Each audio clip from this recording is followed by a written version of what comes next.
Praise the lord. Srimathi Charles Cowman గారి రచనల నుండి ఎడారిలో సెలయేర్లు అను గ్రంథము నుండి అనుదిన ధ్యానములు. నాకు సమస్తమును సమృద్ధిగా కలిగి ఉన్నది. ఫిలిప్పీలకు రాసిన పత్రిక 4:18.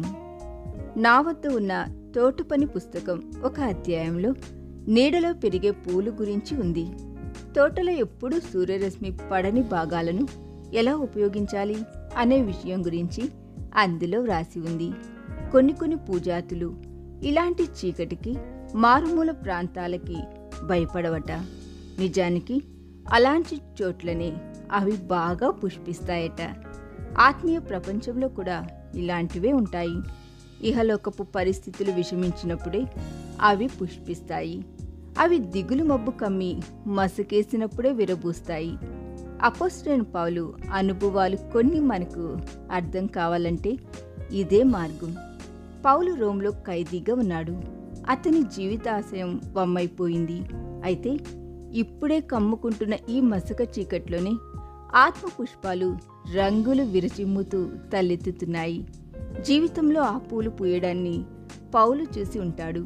కానీ ఇంత ఆకర్షణీయంగా కళ్ళు జిగేలు అనిపించే రంగులతో విరపూయడం ఎన్నడూ చూడలేదు. ఇంతకు ముందెన్నడూ లేనన్ని వాగ్దాన సంపదలు పౌలును ఆహ్వానిస్తున్నాయి. ఈ సంపదల్లో క్రీస్తు కృప, ఆయన ప్రేమ, ఆయన ఇచ్చే శాంతి, ఆనందం ఇలాంటివి ఉన్నాయి.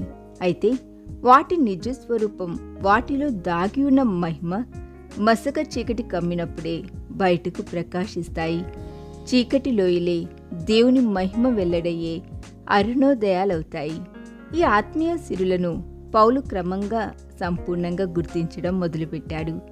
ఒంటరితనం, బాధలు కమ్ముకున్నప్పుడే శక్తిని, నిరీక్షణను వస్త్రాల్లాగా ధరించుకున్న స్త్రీ పురుషులు ఎంతమందో మనకు తెలుసు. అలాంటి వాళ్లను మీ ఇష్టం వచ్చిన చోట బంధించవచ్చు. కానీ వాళ్ళ సంపదలెప్పుడు వాళ్లతోనే ఉంటాయి. వాటిని వారి నుండి వేరు చేయలేము. వారికున్న సమస్తాన్ని నాశనం చేయవచ్చు. అయితే వారి ఎదుట ఎడారి ప్రదేశం, ఒంటరితనం ఉత్సాహంతో గంతులు వేస్తాయి. అరణ్య ప్రాంతాలు గులాబీల్లాగా వికసించి ఆనందిస్తాయి. ప్రతి పుష్పము అది సూర్యకాంతిలో అటూ ఇటూ ఊగేటప్పుడు దాని నీడ ఎక్కడో ఒకచోట పడుతూనే ఉంటుంది. ప్రతి పువ్వుకి నీడ ఉంటుంది. వెలుగు ఉన్న చోటెల్లా నీడ కూడా ఉంటుంది. ఈ దిన ధ్యానము మనందరి ఆత్మీయ జీవితమునకు ఆశీర్వాదకరముగా ఉండునుగాక. ఆమేన్.